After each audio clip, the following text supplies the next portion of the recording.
I am Marcus Blake with That Nerd Show, and we were speaking with the filmmakers behind Last Night on Earth, and I'm going to have them introduce themselves. Hi, my name is Marcos Efron. I am the writer and director of Last Night on Earth. I'm Leven Rambin. I am the lead actress of Last Night on Earth. I'm Shane West, and I play Gene in The Last Night on Earth. All right. Well, this was a very interesting film. What drew you to this? For everybody, what drew you to the project? And I want to start with you. Well, I originally wrote it thinking, okay, I need to write something that is relatively small and contained, something that, can actually get made. And as you probably can imagine, getting movies made is difficult. And so I had this basic idea of a couple in the woods. And then it just evolved from there and sort of took on these larger themes of, what's important in life, what do we do when we know our time is about to come. And I just wanted to tell a story about two people who made one choice about how they were going to face a potentially catastrophic event in their life. So basic idea that just sort of evolved into this story. What drew you to the project? I liked it was a lead role. I said that last night, but it's very true. I felt like there was a lot of meat, there in the role that Marcos wrote, and the concepts and the themes in the movie were really interesting to me. I think I'm a deep thinker and think about all these things with a level of anxiety, and it was nice to, be able to collaborate and kind of create this world out with that, my thoughts are already interested in. So without getting too dark into it, I was able to kind of imaginatively fill that out. So. I'm going to change up the question a little bit. What drew you to the project? I know. I'm going to throw you a curveball. Was it the chance to play a villain? That was part of the answer. Yeah. Look, the script. I thought the script was great. It was a fun read, and it really made you think. Also, in a whole, the whole universe could be expanded. It could be not just, obviously it's about the world, but you could have seen different pockets of the world to see how people were reacting to this. How would you react to this? So I was already into it right off the bat, and then the character. It's funny because since then I've played quite a few villains, and they haven't come out yet. So this is the first, and this is the first real shot at that. And you do maybe some smaller things or something on a TV show or something like that maybe not everyone sees. So this one, you gotta kind of flex your muscles, spread your wings. It was kind of cool. Well, it's a big departure from playing the young heroes that's from League of Extraordinary Gentlemen. Sure. Do you find it more exciting to play a villain now at this point in your career? Yeah. The simple answer is yes. I think Christopher Walken, I'll screw up the quote, but he basically said something a long time ago that, villains are always the best, the most fun, because you get to play with it really. But heroes are tough. Heroes, some actors can't quite get it done because there's a specific stoic presence that you have to have that needs to pop on screen. So it's harder than it looks. But the villain is just you can chew up the scenery if you can. Yeah, and Shane's very good at it. Well, thank you. One of the things I kind of noticed is it's very ambiguous about what you are. I couldn't figure out, are you a serial killer? Are you some weird cult member? Are you, to be honest, because there's a moment I'm like, is this a natural born killer's vibe? You're just going on a murderous rampage? Sure. So Marcus probably could answer that one better because I was asking him those things too, and you're like, no, just go. No, I've always thought, and I like that Gene is somewhat ambiguous, and is he really a software engineer? Right. That's what we were playing with. That. Yeah, exactly. I personally think that he was. I think that Gene, up until the 7 months earlier when the world found out about what was going to happen, was your pretty straight-laced software engineer and accountant, what have you, who just said, you know what, this is not who I am, this is what I'm going to do, this is the choice that I've made. And along his way, he found Gabby, and they were two like-minded Right. Yeah. sociopaths. Yes. Yeah. So his sociopathy was sort of underneath, and this kind of gave him the permission to be who he wanted to be without consequences. Well, sociopaths can find love too at the end of the world. And we all deserve love, don't we? Yeah. So I don't know. This is what I saw in it. Your character has the biggest transformation towards the end. All of it is not sure about the world, dealing with a past, family, and then by the end, you're kind of accepting everything as you're, saving your husband. Mm-hmm. Is that what you were going for? Is that how you looked at the character and wanted to play her? Well, I would say that's pretty astute, because that last day is really the climax of her journey. Yeah. And the journey really, her character journey started 7 months earlier. So it's not like in that 24 or 30 hour period that she does this massive arc. Right. But that's sort of the pinnacle of that arc. And it just happens to coincide at the very moment of, of everything happening. I don't want to give too much away, but so that's sort of how I saw it, Well, I think if there's a word to describe this movie, it's transcendence. Mm-hmm. Just because the world is ending, we're all energy. Energy is transfer. Mhm. Love is transcendent. So Ooh, give me goosebumps. There you go. Marcus. Thanks. I would like to think I was paying attention in those English and film courses in college. I love that. So, but I guess, is that part of the metaphor you were going for, or are you just glad that somebody is seeing that? No, definitely this idea that of all the things we can choose, all the emotions that we can hold on to, love was the one that bound Brian and Holly together. Right. And whereas Jean and Gabby might have glommed onto chaos. Yeah. Sure. And you had Dee and her followers, her Faith. people, Yeah. faith. And, I thought about all those other movies that have sort of tackled this subject, and we're not going to compete with Don't Look Up or Greenland or Deep Impact, any of these like massive Hollywood big budget movies that take this macro approach to what the entire world is going through. And like Shane said, you could drop this story into, okay, well, what's this family in, I don't know, Switzerland, how are they handling this? Sure. So just taking this grand idea and just drilling it down to a microscope, like these two people, is sort of what I was going for.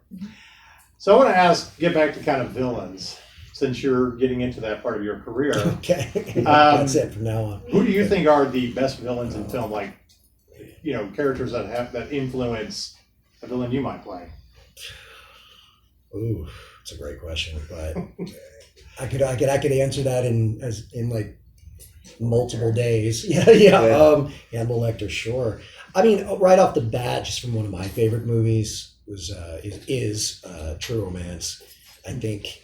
There's a lot of great villains in that one, but Gary Oldman's his character in that is great. And there are some things that I think a lot of, if they are a fan of that movie or have seen that, or honestly any of Gary Oldman's work, because he's played villain often, there are things you can take from that in your approach, down the road for other roles. I would say he would stand out the most right now. Yeah. Okay. Yeah. Well, Gary Oldman's always a great answer. Look, Christopher Walken as well. I know. Well, the whole conversation between him and Dennis Hopper in that movie. That's brilliant. So, now, we're nerds, so we automatically go to Darth Vader, but, that's just us. So. That's Sure. exactly of what I course. was thinking. Don't let the should have noticed row right lightsaber there. microphone influence you. Well, hey, Boba Fett was my favorite. So. And I still have him. I just discovered this. I don't know. I have the action figure from Return of the Jedi, the original Boba Fett in package, and I just found it in storage. Yeah. In package. Uh-huh. All right. It's completely whole. It's not meant on card. It's like there are the sides are all whatever, but it's there. You had some nerd cred before because of your career, but now you just drop that. Good. I'm glad I dropped that right now. Well, I've got an inbox Millennium Falcon. Oh, do you? No. Oh, I was going to say. Now I'm going to nerd out here. Yeah. I'm like, what? Come on. What do you She's have, like, Leven? She I have has. the Barbie popcorn holder that we got at the actual, like the limited edition Barbie acrylic popcorn holder. Okay. But that's about as. I have some Hunger Games posters and some toys. I have some signed Percy Jackson books, and that's about it. You know, and I like the fact that you kind of threw some, you know, cults in this, you know, how people react. And thinking about the other world, I'm like, you know, somebody would look at the Hunger Games as, that's a really good idea. It's like, no, this is a cautionary tale about what we're not supposed to do. Right. So, all right, so I want to talk about weapons, because you get to shoot a crossbow. Yeah. Did you get to do some extensive training with weapons, or? Oh, I mean, I've done training with weapons, different movies in my career. A lot of projects, actually. I like being really physical and fighting and stuff like that. I don't know why, but it's just, I'm very athletic and sporty. And I think it works. But this was the first time I had a crossbow. And there was just something very Lara Croft about it, and I thought it looked really cool on the screen. And it was this like moment for my character of finding this like strength that she didn't really know she had in like an unconventional way. Yeah. So it was really, really cool. I stole your crossbow, and we literally, I think, rehearsed it 5 minutes before that shot. But luckily, I'm Looks not, good. Get in there. Yeah. All right. So It's not the rain again. Training the was rain, not yeah. included, but I know my way around. You know. Well, the crossbow is very interesting. I kind of had a great little deliverance metaphor with that as well. So I don't know if you were going for that. That's just something I saw. But being able to, because you don't always really quite kill somebody with it. Because, you know, I was watching the film and I'm actually looking like, how much time do we have left in this film? Okay, he's not dead. That's great. Something's going to happen. You're an experienced movie watcher. Yes, right. With what we do. Yeah, exactly. But anyway, you didn't have a lot of guns or anything like that. You just kind of had very simple things about like weapons and all that. Is that intentional? Yeah, I didn't want this to be a dystopian movie, a Mad Max kind of thing where everybody's got guns, and it's more about what did you have with you when you came out to the woods. Right. You know, when you left the city, when you left all the chaos behind, what did you have with you? You know, there's a scene that's seen through Holly's eyes and there's a radio voice, kind of an Alex Jones type radio conspiracy theory guy, you know, harping on the radio, and they're driving past a gun store, and you kind of see some of the chaos there. And that scene, I saw something like that living in LA, driving down through Culver City, and there used to be a gun shop. And I remember seeing like a line around the store in the early days of the pandemic. Yeah. And that's in Burbank. Yeah. And that made its way into the movie because, I think people would just immediately go panic buy guns. Mm-hmm. Anytime you make a movie about the end of the world, you're making a movie that's a commentary on the worst of humanity. Mm-hmm. But I think you kind of balance that out with how are you gonna face that? What are your last moments? So that brings me to this question, and I'm sure that you had to think about it doing this movie. If the world was ending, how would you want to spend your final moments? You start. Okay, not like Gene. There's parts of it. There's like, you know, obviously not the killing, but there's thoughts of like the things that you wouldn't necessarily get to doing. Maybe depending on how much time you have, maybe travel, whatever it might be. But ultimately, with loved ones, whoever that may be, if it's like their relationship, like Jake and Leven, or if it's with a big group, like Dee's group, anything more like that, I think, for myself. Okay. How about you, Leven? I think I would, same, like, it's so corny, but just eating everything I want with my dog and my family and my loved ones, and just literally probably like holding each other for as long as possible. And just, that'd be, I wouldn't have like the motivation, I don't think, to travel or anything. It would just be like, I'm not moving until I don't want to miss a thing. Like, I would just, I mean, look, the same. I think most people would want to be around the ones that they love, the ones that they want to be with. Certainly, like Shane said, depending on how much time you have, get on a motorcycle and just drive across the country. Yeah. And if you get into a wreck and you die, well, that sucks, but like you're gonna die anyway. Right. So being able to take those kinds of risks that you normally would not have taken to travel, and there's a part of me that in writing the scenario in which they were in that camper in the woods, I could see myself doing that. Yeah. I think that was actually a very beautiful moment. Like, it's just us. Yeah. This is our life, and we're going to do it together. Unfortunately, there's a madman that's going to come disrupt our life, and we're going to have to deal with him, but, Gotta get that thriller aspect in there. Get the kids in the theaters. We're not making a Hallmark movie here. Right. No. Yeah. All right, so it's time for our famous nerdy question that we ask all of our filmmakers. If you could have a superpower to fight the forces of evil, what would you choose? And we're going to go with ladies first. Oh, okay. I have always, other than flying, which I don't know how that would help anyone, other than just being entertaining, but I've had like a few dreams about like the end of the world, which is like, yeah, exactly.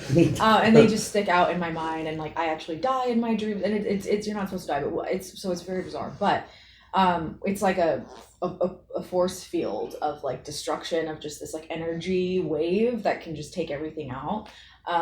It's some sort of Fantastic Four vibe or something. Okay. That's sort of what I would want to get rid of bad guys like that. Or an X-Men. That's what I Yeah. something like that, like a That's cool. energy, and I've seen that in my dreams, so it's like I know what it would look like. I don't know, like if you could harness it to be directed in a certain That's way. okay. We've never had that answer before. That's a good one. That's very good. Shane, how about you? Using the dreams, yeah. Yeah.